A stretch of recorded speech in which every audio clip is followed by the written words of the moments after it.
Guys, Paul from Warrior Tactical Systems here. In this video we want to talk about a drop safe feature on handguns and making sure you buy a quality handgun for your concealed carry that has that drop safe feature. A drop safe feature basically, if you accidentally drop the gun, it's not going to go off, okay? And that's very important. A relative of mine a few years ago had an accident, this exact accident.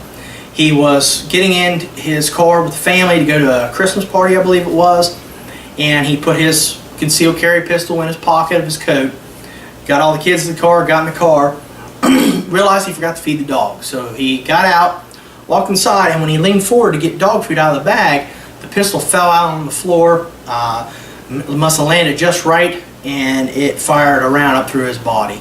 The round nicked his leg. It didn't cut his pants, but it tore his skin underneath his pants.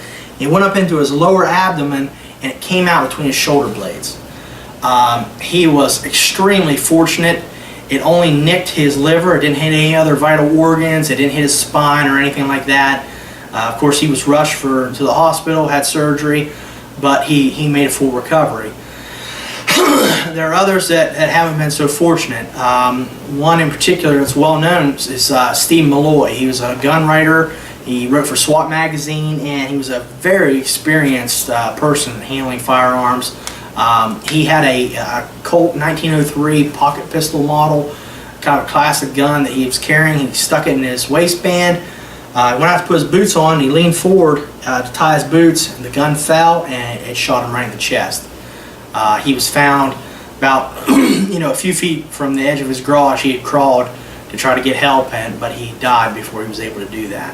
So if someone that experienced could have an accident, it could easily happen to any of us. So it's critical that you have a gun with some type of drop safe feature, and almost all modern firearms have some type of drop safe feature, whether it's a mechanical block like the Glock or spring tension with something like a 1911.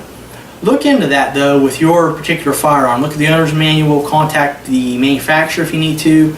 1911s, they recommend changing that spring every 3,000 to 5,000 rounds for just this reason.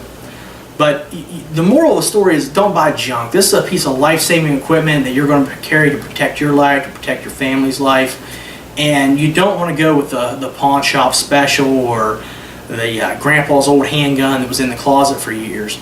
Revolvers as well. If the hammer spur's laying against the round, you get the old Wyatt Earp even had this accident, and he was a pretty experienced gun handler as well if you look back at history. So, it's absolutely critical that you go ahead, spend the money on a quality, modern firearm that you're going to be carrying every day. Alright guys, stay safe.